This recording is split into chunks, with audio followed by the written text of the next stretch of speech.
Making macaroni cheese. Macaroni cheese. Fixing a Wolverine figure with a drill. Gonna drill out the peg in his back. Gonna drill it out. Macaroni and Wolverine. Hey, what are you doing in my kitchen? I'm just making macaroni and cheese and drilling out Wolverine. Now they're here though, let's do a show.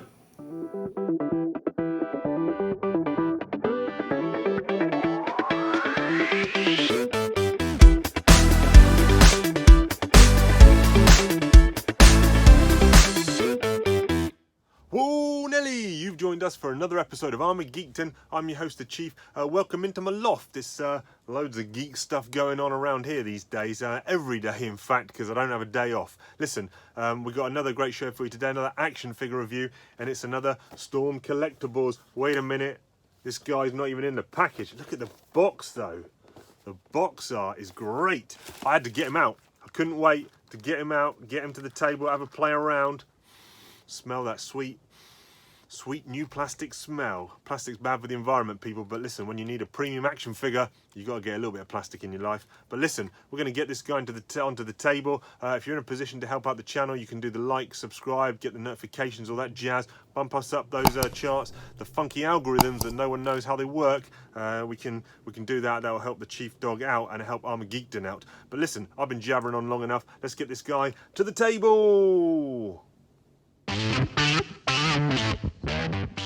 Okay, here is Edmund Honda. He is, I think he's the latest, yeah, he is the latest of the Street Fighter Storm Collectibles. I know Zangief just went up for pre-order, the Ultra Street Fighter 2 version, because the Street Fighter 5 version was available. But this guy is the latest one, who's on the shelves right now. Go and grab him, let's check him out, see what he's all about. Okay, here's our man. He's a big lad. You can see he's got the girth. He's got the weight to him. He's a heavy bastard, this one. Look, I'm going to start right on the face. Let's start right on the face. Come on. Oops. Great. Really nice. I've got the gritted teeth head on here. It's just the detail and the textured around here. It's fantastic. So let's actually, while I've got it, let's have a look at all the heads. I say all the heads, there's actually 3. A lot of these Storm ones you get 4, but here we get the shouty head. So same red tattoo, but they've made his mouth shouty, upped the eyebrow arches a little bit, I think. Done anything with the chin or anything else? Not really. You need a shouty head though. And then we get the normal kind of stoic. You're probably going to not use that one as much, but you need it for sure. Okay, we'll pop that back on. What we get here is we get one of these dumbbells, which has a ball here and a ball down in there. This is all soft plastic on these upper torso pieces with the Storm. So that gives you loads of range of flexibility. So, you can move it side to side. He can look down. He can look up, and then obviously he's got the twist. So you're going to get pretty much any head position you want from this guy. That is going to happen. It is going to pop off. Don't worry. That's just how it is. You're not going to get breakage. It's not like a necker where you move it. You're in fear of your life. Some nice detailing. Just musculature is. You don't want it flat. You don't want it completely smooth. They've done some raised lines. Looks really nice. It's got some vein action here. Let's see what the shoulders can do. So we've got, can hit a T there, no problem. The bicep swivel goes pretty much all the way around. I reviewed a Jushin Liger figure the other day, and that didn't go all the way around. Big guy, 90 degrees. On the single double, it's a double, isn't it? Yeah, because it can go into, is that a double or a single? Yeah, it is a double because it moves in both parts of the arm, and then the hand. Got the simple ball joint. Love the pop on these Storms. But yeah, you've got that floating piece there, but you can raise the shoulder up, down, and forwards and backwards, so he's going to get a tonnage of range there. Let's see what the midsection's like. Head's come off, I'm just going to leave that off. Okay, fine. Inner workings of how a storm figure works right there on display. What can he do? Let's get his arm up in the air. What can he do? Crunching forward. You're going to get a good crunch there. You are, of course, going to get gappage at the back. Going backwards. Watch that back fat, don't get tucked in. Again, good range, but you are going to get that gappage at the front. Loose, maybe with the head on, you're going to get, that's going to tighten up, but, oh, okay.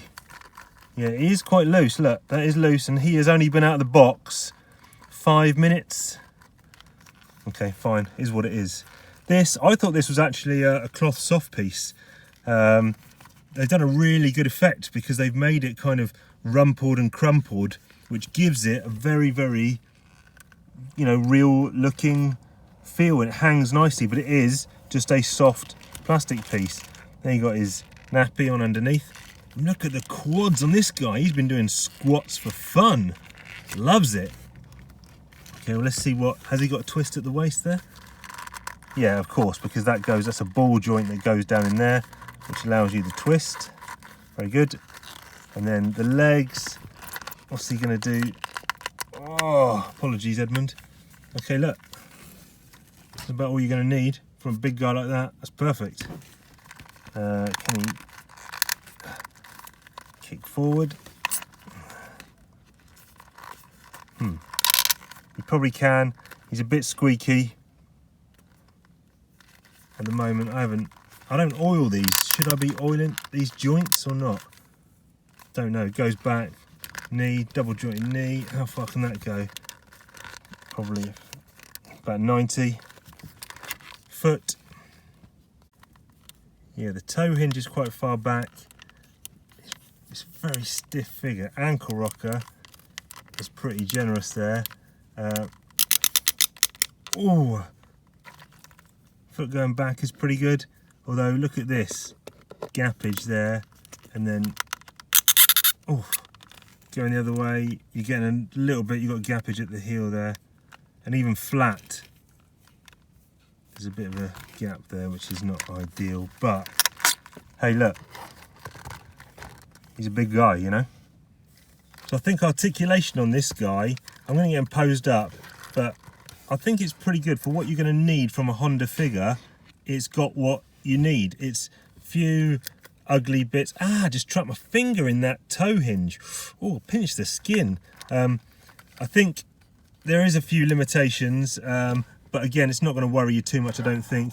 The head sculpt is fantastic. Let's get him posed up. Before we do that, he does come with a few bits. Let's see what he's got. So he comes with some hands. So we saw he had the fist hands. He comes with these. Cut the choppers. Bow, bow, bow. Very good. Love a splayed hand. We know the Chief loves a splayed hand. And again, the detail on these Storm ones, the fingernails, the wrinkles on the hands, the musculature, the creases, very, very nice. He comes with a couple of gripping hands. Oh, he's gripping his enemies and slamming them into the turf. Actually, just have a look at this. This is a Honda hand, and this is a Ryu hand. Okay, fine, it is splayed, but he has got some ham hocks on him, this guy, massive. He does also come with an effect piece, which is this. It's 3 pieces. This outer kind of translucent-y white piece. Then you get an inner ring here of this orange yellow, and then a kind of coney orange yellow spiky bit which goes in there. There is somewhere around here a peg hole there. You can plug it into your stand and have him kind of, I guess, from this side with his hands doing the effect on people. I'll see if I can get that working. Okay, let's do a quick few size comparisons with this guy. Here is a Ryu, or because I'm in the UK, I'll probably end up calling him Ryu. I like that. Look at the thickness on Honda, he's massive. There's a Black Series Luke. The scale is wowzers. Okay, here is a, what should we go with? A Marvel Build-A-Figure Crimson Dynamo. Big, doesn't even fit on the screen.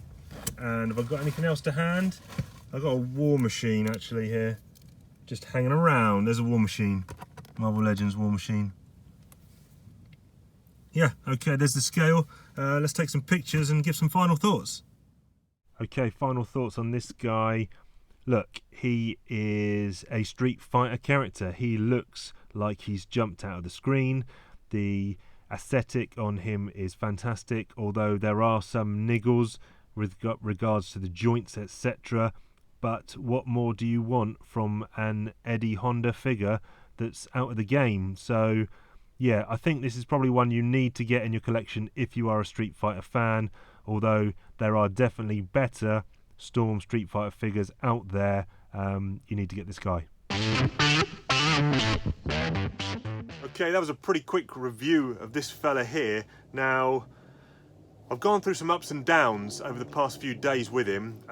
Issues, like I said, that torso is very loose. You know, it shouldn't be that loose. Now, I need some tips on how to tighten up joints. Even this shoulder one here is pretty loose, whereas the legs are super stiff. So, you know, I'm not sure what's going on there. But in terms of the figure itself, you know, another thing I don't like is, look at the wrists. You can kind of see big gaps between the wrists. Some of the other Street Fighter figures have got these bracers, these gauntlets, which kind of hide that join, but they cut the hand very low or very high up there rather than making it drop a bit lower. But anyway, that's just an aesthetic gripe. Let's talk about the actual figure himself. I mean, did you guys play as E Honda much when you were playing Street Fighter? I think for me and my friends, he was very much kind of in the Blanka Dhalsim mold. It was very much or I suppose he was more sort of Chun-Li, Honda, Blanka, easier to play, those three. So if you weren't, you know, didn't fancy playing your beloved Ken, Ryu or Guile, you could play one of these guys because you've got the 100-hand slap, you've got easily accessible kind of super moves. But he was never a first character of choice whenever we play with any of our friends. And you got like your Dhalsim, your Zangiefs, which we all found a little bit more tricky to play and master with. But this guy, you know, as a character, I like him. I like the fact that they didn't make all the characters, you know, super martial artist ninjas. They made some bigger guys. They made some guys with different styles of fighting, which was kind of cool. And this guy kind of, look, you know, if he don't scream Street Fighter to you, then there's something wrong with you. He's a grower. He's got lots of problems with him, but he's definitely a grower. And if you're a Street Fighter fan, you need him in your collection. So, you know, there he is. Hey, listen, thanks for watching. I'm going to go and break open some other figures, get some more reviews ready for send down the pipeline to my ArmaGEEKdon fans. So until next time, make sure you keep it geek.